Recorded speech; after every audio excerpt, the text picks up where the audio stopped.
என்னுடைய இனிய நண்பர் மிஸ்டர் பா ரஞ்சித் ஒரு தடவை சொன்னார், நாங்கெல்லாம் இந்த ஜாதியை அடிப்படையாக மையமாக வச்செல்லாம் நிறைய படம் பண்ணுறோம்.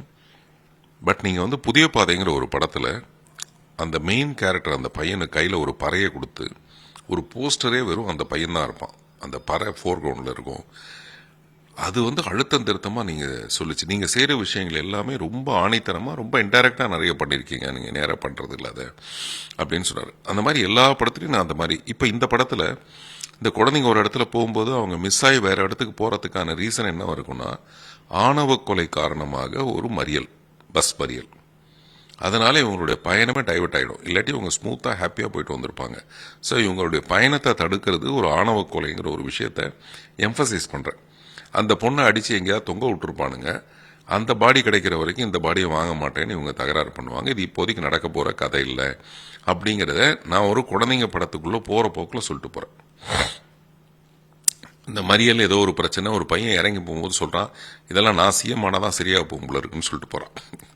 ஸோ இந்த அரசியல் என்னுடைய படங்கள் பேசுது, ரொம்ப இன்டைரக்டாக ரொம்ப சட்டிலாக பேசும்.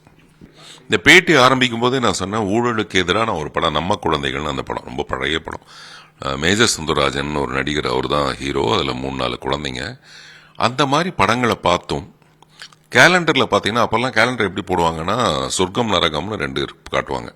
நீங்கள் நல்லது செஞ்சீங்கன்னா சொர்க்கத்துக்கு போவீங்க, தப்பு செஞ்சீங்கன்னா நரகத்துக்கு போவீங்க. நரகன்றது இப்படிப்பட்ட ஒரு விஷயமா இருக்கும். சத்தியமாக நான் அதை பார்த்து பயந்துருக்கேன். இது மாதிரி நம்ம நடக்கவே கூடாது.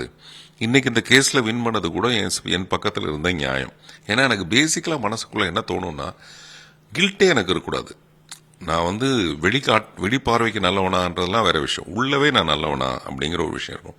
இது எல்லாமே சினிமா மூலம் சொல்றதுக்கான சாத்தியமான விஷயம்தான் பராசக்தி மாதிரி படங்கள், புதிய பாதை மாதிரி படங்கள். இது எல்லா காலகட்டத்துக்கும் தேவைப்படுது. ஏன்னா இந்த உலகம் ரிவால்வ் ஆக ஆக ஆக ஆக புது புது உயிர்கள் வந்துகிட்டே இருக்கு. புது புது உயிர்களுக்கு புது புது பிரச்சனைகள் வந்திருக்கு.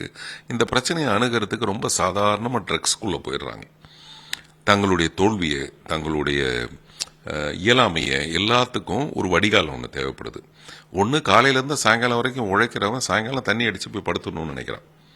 அவனுக்கு வாழ்க்கையில் ஒரு சுவாரஸ்யம் இல்லை, ஒரு இலக்கும் இல்லை. அதனால அவன் என்ன பண்ணுறான், இப்போதைக்கு வாழ்கிற வரைக்கும் போதும்பா அப்படின்னு போயிடுறான். பட் இன்னைக்கு இருக்கிற மிக மோசமான ஒரு விஷயம் ட்ரக்ஸ். அந்த குழந்தைங்களுடைய அடுத்த கட்ட தலைமுறையே வீணா போயிடும். இவங்க வீணா போனாங்கன்னா இதுக்கப்புறம் அடுத்த ஜென்ரேஷன் அப்படி போயிடும். ஸோ அதனால அதுக்கு எதிர்வினையாற்றுற மாதிரி படங்கள் வரணும். அதுக்கான நிறைய முயற்சிகள் பள்ளிக்கூடத்திலிருந்தே ஆரம்பிக்கணும். அப்புறம் வெறும் சினிமாவை மட்டுமே நம்ப முடியாது. இப்போ நான்லாம் சினிமாவில் நல்ல மெசேஜ் சொல்லணும்னு ஆசைப்பட்டு அதுவே பெரிய தப்பான மெசேஜ்னு எனக்கு சொல்லப்பட்டது. அதனால இந்த மாதிரி போராடுறதுக்கு இங்கே ஒரு பெரிய கூட்டம் இல்லை.